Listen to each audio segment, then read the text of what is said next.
In late December 1991, a helicopter crew flying above the Himalayas saw something that shouldn't have been there. Far below, on a narrow ledge of rock above a frozen valley, a scrap of red cloth was moving. Someone was waving a sleeping bag. 43 days earlier, that man had walked into a snowstorm and vanished. A year before, Australian medical student Liam Ward had written to a hospital in Kathmandu, asking to do part of his training there. The reply took so long that he booked his ticket anyway and convinced his friend Tom Harris to come along. By the time the hospital finally wrote back, yes, Liam already had flights and plans. At 22, he was in peak condition, long-distance hiker, strong cyclist, black belt karate competitor. He loved grueling treks, but he was no climber and he hated heights. He and Tom arrived in Nepal in September 1991. Local doctors encouraged him to explore the lower Himalayas before his placement began in December. Their first trek, the Jamsam Trail, went almost too well. Good weather, clear paths, no real danger. They even sent their hired guide and extra gear back halfway through and finished with light packs. They came back to Kathmandu overconfident. For a second trek, just before Liam's hospital work, they chose the higher Helambu Trail, which had lodges along the way. This time they traveled light from the start. A few clothes, sleeping bags, a basic medical kit, and one lighter. On the first day, they met German trekkers heading back, who said Helambu was dull and showed them a better route on their newer map, the Gosaikunda Trail, climbing towards a sacred high lake. They gave Liam the map and said there was no snow on it yet. The next day, Liam and Tom met another Australian, Ben Hartley, hiking alone. Together they decided to go for Gosaikunda. Then Tom's leg gave out. By the time they reached the junction where the side trail branched off, Tom was limping badly. He insisted on turning back to Kathmandu alone and told Liam to carry on with Ben, reminding him to meet for dinner in the city on Christmas Eve. In the confusion, Liam mistakenly handed Tom the new detailed map. Tom forgot to give Liam their only lighter. Liam and Ben continued anyway, into full Himalayan winter with an old, rough map and no way to make fire. They reached a lodge at Therapati as cloud thickened over the peaks. Trekkers coming down from Gosaikunda said the path was steep but clear. The lodge owner, when asked, assured them the next day's weather would be fine. At dawn they walked out into a light dusting of snow. For an hour the world looked harmless. Bright peaks, hard blue sky.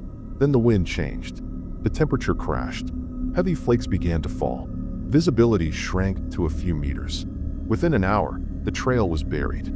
Near a creek in the whiteout, Liam and Ben drifted apart without realizing. They could only hear each other shouting from opposite sides of the water. After 15 minutes they found each other again, soaked and shaken. Liam wanted to go back to the lodge. Ben was sure he could still find the way ahead. With the path gone and their own footprints already filling in, they argued briefly, then split. Ben pressed on. Liam turned back. Very quickly, there were no tracks at all. Alone, Liam followed the only guide he had left, sound. A creek flowed through the valley. His old map showed a stream leading towards a village called Talil. If this was it, and he stayed with it, he might reach people. For hours he pushed along the narrowing gorge as snow deepened and the rock walls closed in. Several streams joined, forming a stronger flow, then suddenly the water vanished. Ahead, the creek dropped into space. Liam edged forward. A waterfall plunged around 30 meters onto ice and rock. There was no safe way down. Turning back meant wandering blind through deepening drifts. That left only up. He was no climber, but there was no choice. For 2 exhausting hours, he inched up the slick rock beside the falls, hauling himself from icy ledge to ledge, sometimes hanging only by his fingers. Against the odds, he reached the top. There he found a shallow rock overhang, just deep enough to shelter him from the worst of the wind. He stripped off his soaked clothes, dried himself with his towel, and crawled into his sleeping bag in the driest layers he had. That ledge became his world. For days he tried to escape. Each morning he followed a different gully or stream, wading through deep snow. After hours, he would have advanced barely a kilometer. Whenever he tried to climb out of the ravines, he slid back to the bottom.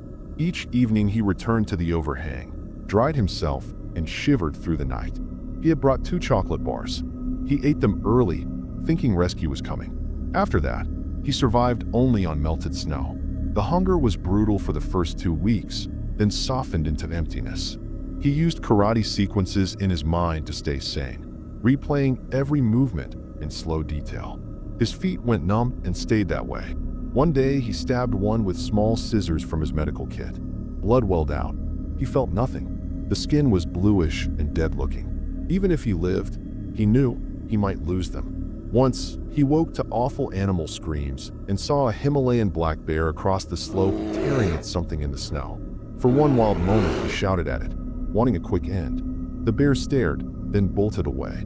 Back in Australia, when Liam missed Christmas Eve and failed to return to Kathmandu, his sister Claire was told he was missing. The authorities asked Carl Henderson, a mountaineer in Nepal, to lead ground and air searches.